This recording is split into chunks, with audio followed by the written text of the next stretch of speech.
sommes exclus de... Mais bon, c'est un peu une facilité, mais je donne tout de suite...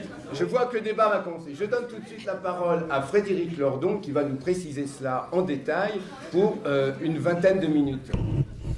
Merci. Parler 13 minutes.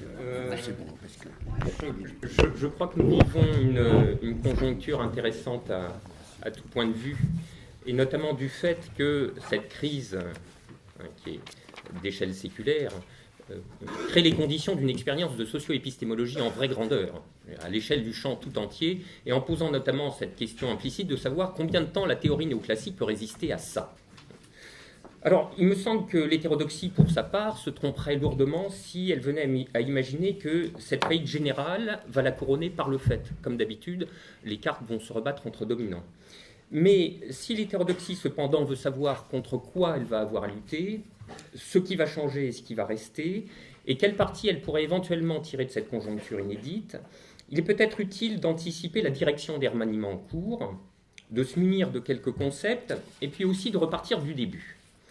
Alors, de ce point de vue, on ne se lasse pas de cette phrase de Michael Jensen qui offre un point de départ toujours aussi robuste, et il faut bien le dire, toujours aussi drôle. Je cite, « Il n'est pas de proposition en économie plus solidement confirmée que l'hypothèse d'efficience des marchés financiers. » Pour comprendre comment on a pu en arriver à pareil désastre intellectuel, je vous prie de m'excuser, je vais commencer par redire des choses tout à fait élémentaires.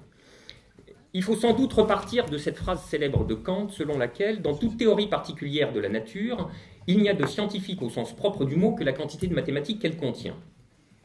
Phrase aux effets assez paradoxaux, puisque si probablement fort peu d'économistes orthodoxes la connaissent formellement, tout se passe comme si la plupart en avaient été imbibés de manière presque indélébile, au point qu'on peut sans doute la tenir pour l'énoncé numéro 1 de la philosophie spontanée des savants en usage chez les économistes, énoncé qu'on pourrait d'ailleurs reformuler en paraphrasant Marx. Nous connaissons maintenant la substance de la scientificité, c'est la mathématique. Nous connaissons la mesure de son intensité, c'est la quantité de mathématiques. Tombant sur des esprits si favorablement disposés que ceux des économistes, cette vision de la scientificité ne pouvait faire que des ravages. Il en a résulté peut-être la plus formidable erreur de métonymie de toute l'histoire de la science, les économistes prenant au pied de la lettre que la condition nécessaire et surtout suffisante pour faire science était la mathématisation, mais évidemment pour le coup à outrance. Prévenir cette tragique erreur, qui aura consisté à prendre les attributs pour la substance, ou les signes extérieurs pour la consistance intérieure, aurait par exemple requis de méditer l'introduction que Georges Canguilhem rédige pour un ouvrage opportunément intitulé « La mathématisation des doctrines informes », question qui semblait poser tout exprès à la science économique. Canguilhem y écrit notamment ceci. « Sa forme de doctrine n'empêche nullement une doctrine d'être informe au regard de l'information mathématique qu'une exigence de rigueur et d'extension réglée lui applique, non comme un revêtement qui la tolère intacte en la recouvrant, mais comme un réactif qui la juge, en découvrant la pauvreté ou la richesse de sa problématique, la débilité ou le ressort latent de ses moyens de solution. » Mais on pourrait croire ces lignes écrites à l'intention spéciale des économistes, tant elles disent avec précision la situation épistémologique réelle de la discipline, où le caparaçon de la forme travaille presque exclusivement à dissimuler l'indigence des contenus. Le mirage de la vraie science, dont la puissance fantasmatique est immense chez les économistes, en tout cas standards, mais également sur la voie d'une autre catégorie canguilhémienne, qui permet peut-être de donner sa qualification la plus précise à cette situation épistémologique de la discipline. Il s'agit de la catégorie d'idéologie scientifique. Alors, ne vous y trompez pas, Canguilhem n'a aucunement en vue l'envahissement du discours scientifique par des idéologies politiques ou le travestissement des idéologies en discours de science. Donc, de ce point de vue, il ne va pas s'agir de dénoncer une fois de plus les rapports troubles de la théorie néoclassique et du néolibéralisme. La catégorie d'idéologie scientifique chez Canguilhem est d'abord purement interne au registre de l'histoire et de la philosophie des sciences. Et elle désigne, je cite, « l'ambition explicite d'être science à l'imitation de quelques modèles de science déjà constitués ». L'idéologie scientifique, poursuit Canguilhem, est une croyance qui louche du côté d'une science déjà instituée, dont elle reconnaît le prestige et dont elle cherche à imiter le style. Mais cette formidable intuition est presque encore en dessous de la vérité, s'agissant des économistes standards, dont bon nombre ne se contentent pas de se croire des physiciens de l'économie, mais croient bien sincèrement y voir plus droit que la science sur laquelle ils louchent. Et après tout, la théorie économique n'est-elle pas parfaitement unifiée ? Elle saisit dans un modèle unique aussi bien les marchés de produits dérivés, le comportement des ménages subsahariens ou l'économie des comportements addictifs ou criminels, là où la physique, la pauvrette, peine encore à rabibocher relativité générale et mécanique quantique. Au-delà même de ce que Canguilhem avait imaginé, l'économie ne fait donc pas que bigler, elle y ajoute le délire. Or, sans vouloir trop jouer de la paronymie, c'est dans le désir, ou plutôt dans un certain désordre du désir, qu'il faut chercher l'origine du délire. En l'occurrence, dans le désir caractéristique d'une idéologie scientifique, le désir de faire science. Et on comprend bien, dans le cas de l'économie, qu'il est si mal tourné, à proportion en fait de ce qu'il a été excité. Car l'économie a été soumise au démon de la tentation galiléenne comme aucune autre science sociale. N'est-elle pas par excellence science sociale du quantitatif, c'est-à-dire science des rapports sociaux nombrés? Et c'est du fait d'être fondamentalement monétaire que l'économie tient d'avoir un substrat immédiatement quantifiable. Elle en a aussitôt conclu que son domaine de fait était légalisable en principe, c'est-à-dire que les nombres de l'économie pouvaient être saisis dans la structure universelle de leur rapport fonctionnel, alias les lois de l'économie. S'il y a du quantifiable, il y a du mathématisable, et s'il y a du mathématisable, c'est qu'il y a du légalisable, tel a été le fantasme galiléen de la science économique. Mais voici qu'une gigantesque crise de l'objet, dégénérant en crise du discours sur l'objet, déstabilise par là même son régime de désir épistémologique et semble en imposer un profond remaniement. Jusqu'où ce remaniement peut-il aller? La réponse positive à cette question suppose d'identifier préalablement le nouvel hégémone en puissance, c'est-à-dire le candidat à l'orthodoxie post-crise financière. De ce point de vue, je suis assez prêt à parier qu'on peut d'ores et déjà répondre à cette question préalable. Les nouveaux maîtres, ça sera la behavioral economics, et spécialement sous sa forme neuro. Alors si l'on admet cette hypothèse, on peut répondre à la question principale jusqu'où? Et la réponse est pas loin. Il est à craindre en effet que la déposition de la théorie néoclassique par la behavioral economics laisse parfaitement intacte la forme même du désir de faire science pour n'en modifier que les contenus. Le changement de propriétaire qui est sur le point de survenir dans le champ de la science économique n'aura donc vraisemblablement aucun pouvoir de guérir la discipline de son strabisme chronique, simplement aura-t-il l'effet de la faire loucher dans une autre direction. Et si l'on veut ajouter aux mots de Canguilhem ceux de Thomas Kuhn, on ne pourra en aucun cas tenir pour une révolution scientifique au sens propre du mot une substitution interne qui maintient entièrement dans le régime général de l'idéologie scientifique et ne fait que troquer une idéologie pour une autre. Mais laquelle? Eh bien, évidemment, non plus la physique mathématique en ses structures axiomatiques, mais les neurosciences et leurs protocoles expérimentaux. La neurobiologie, voilà le nouvel horizon épistémologique, le nouveau fantasme de l'économie, qui, à forme invariante, continue de poursuivre le même désir de faire science, mais par d'autres moyens, là où précisément il s'agirait de penser dans leur particularité les modalités de scientificité adéquates à des objets du monde social historique. Or, il ne faut pas s'y tromper. Pour toutes ces profondes illusions épistémologiques, la nouvelle science économique dominante s'annonce comme une hégémonie dont la puissance nous fera presque regretter le despotisme néoclassique. Et il est vrai que sur le papier, cette nouvelle configuration de la discipline a tout pour elle. C'est-à-dire tout notamment pour faire oublier vraiment qu'elle est une idéologie scientifique, et peut-être même pour en réserver l'accusation rétrospective à la théorie néoclassique dont elle va prétendre corriger toutes les erreurs historiques. Première allégation, nous revenons enfin à l'esprit des pères fondateurs. Car la behavioral economics revendique explicitement de refaire l'alliance entre économie et psychologie telle qu'on l'avait vu dans la première économie politique. L'apport réel d'Adam Smith, dira-t-elle, a été tragiquement, elle le dit déjà, a été tragiquement escamoté par la théorie néoclassique. Nous allons réparer cet oubli. Solidaire de la richesse des nations, prise à tort pour une simple matière à formalisation walrasienne, il y avait aussi la théorie des sentiments moraux, et notamment l'idée que des forces passionnelles, celles notamment de la quête de reconnaissance, donnent aux comportements économiques leur force motrice de dernière instance. Et puis, dans un si bel élan, pourquoi ne pas embrasser toutes les étapes marquantes de l'histoire de la pensée pour en redécouvrir les joyaux injustement méconnus? Keynes, par exemple, n'a-t-il pas dit lui aussi des choses extrêmement profondes sur tous ces sujets? Comme vous savez, les esprits animaux sont devenus l'un des points de ralliement de la behavioral economics. Conceptuellement, on n'a toujours pas la moindre idée de ce que c'est, mais on pressent que ça doit être très intéressant, et le fait est que ça l'est vraiment. Donc vous voyez que le geste ne manque pas d'ampleur, qui permet de se réapproprier en vérité toute l'histoire de la pensée dans une relecture qui exhume la vraie tradition injustement oubliée, opération en général promise à de très hauts rendements intellectuels, précisément par réclamation du retour aux sources, aux origines. Alors, tradition et modernité, un pied dans le XVIIIe siècle, un dans le XXIe. Nous relisons les pères fondateurs, mais nous passons les cobayes au scanner et à la tomographie par émission de positrons. Donc le grand déplacement épistémologique de la behavioral economics, c'est celui qui, abandonnant l'apriorisme axiomatique, engage l'économie dans un devenir science expérimentale. Et là aussi, les bénéfices intellectuels ou institutionnels de la manœuvre s'annoncent immenses. Pour commencer, fini les invraisemblables contorsions de l'instrumentalisme méthodologique à la Friedman. La behavioral economics revendique ostensiblement la posture du réalisme, et à mon avis, c'est son arme la plus puissante contre la théorie néoclassique, à propos de laquelle, il est vrai, j'avoue avoir toujours personnellement rêvé d'une expérience de vérité qui aurait pour lieu l'école des hautes études en sciences sociales, et où l'on sommerait les économistes de raconter à tous leurs collègues de la maison, mais en langue naturelle, ce que leur modèle transfigure en langue mathématique. Occasion rêvée de mesurer selon le vœu et les mots de Canguilhem, que je cite à nouveau, la pauvreté ou la richesse des problématiques de l'économie, la débilité ou le ressort latent de ses moyens de solution.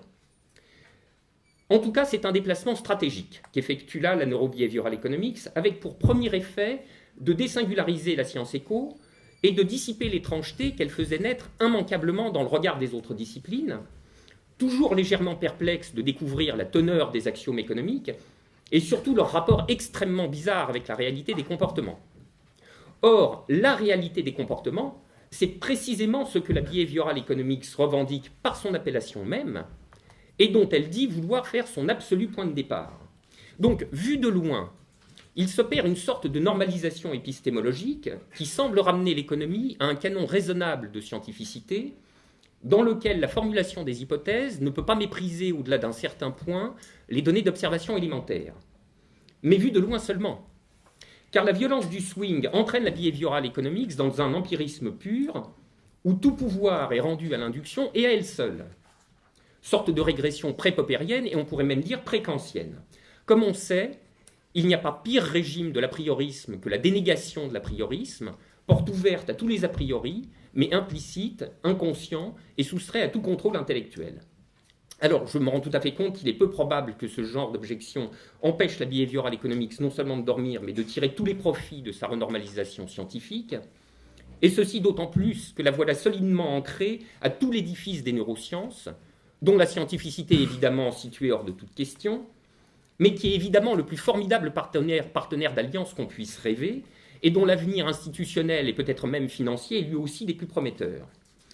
Voilà donc que s'annonce quelque chose comme une science du vivant en société, continuum disciplinaire qui englobera, en les fondant dans une unique matrice, la génétique, la neurobiologie, la psychologie, l'économie et toutes les sciences sociales praxéologiques, seule l'histoire pouvant à la rigueur espérer rester à l'écart, et encore, pourquoi pas d'audacieuses conjectures sur le cortex orbitofrontal de Hitler ou le striatum de Staline.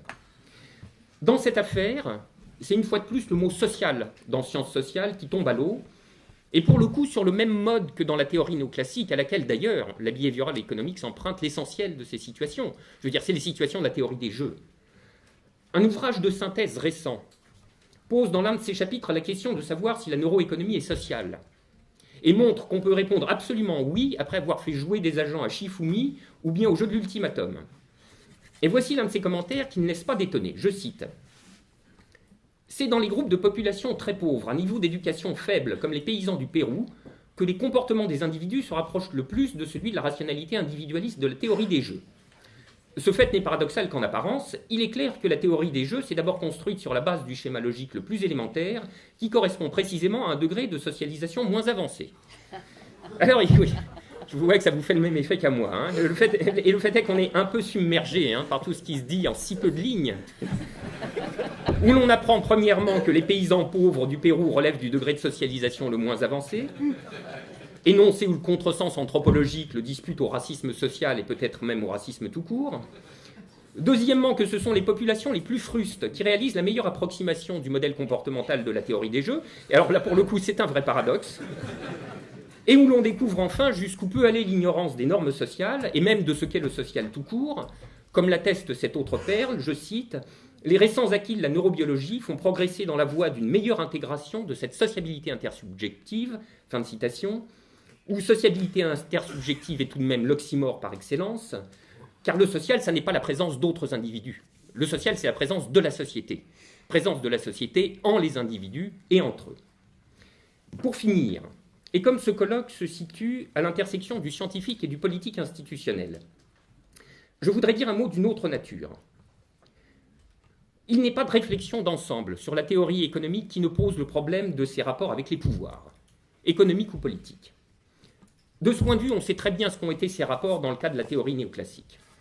N'allez surtout pas imaginer que, revenant au laboratoire de tomographie, la behavioral economics ferait ipso facto retour à la science tour d'ivoire, éloignée de tout.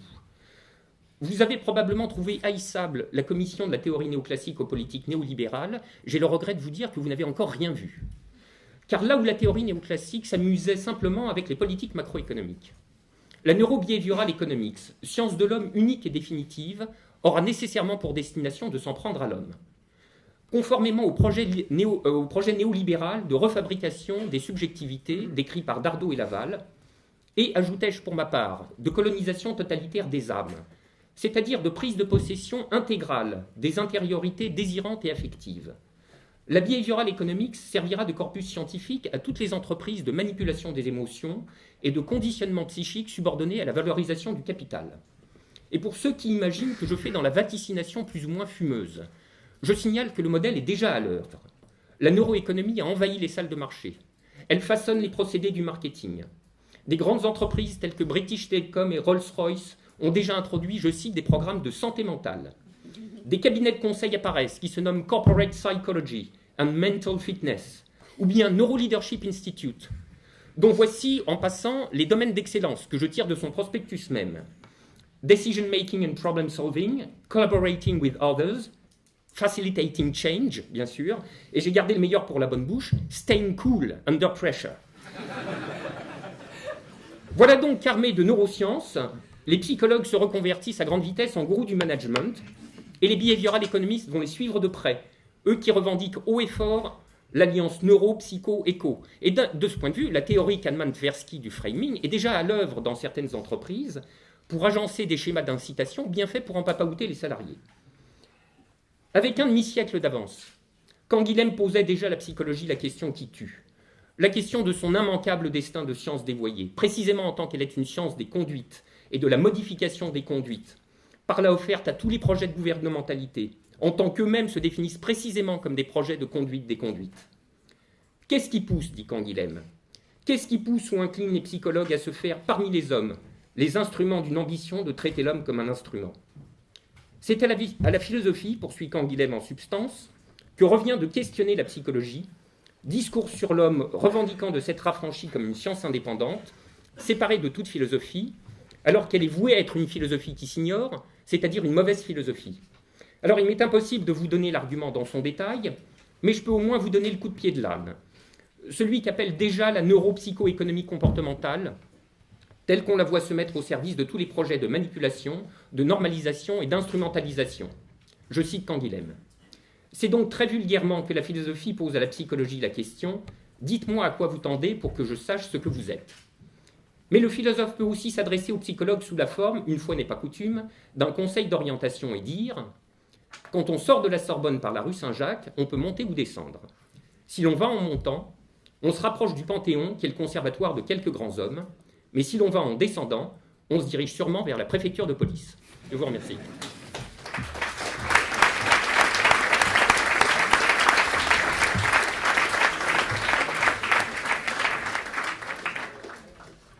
Je remercie Frédéric Lordon qui n'a même pas occupé tout son temps, il en a encore 3 minutes, mais on lui donnera la parole tout à l'heure.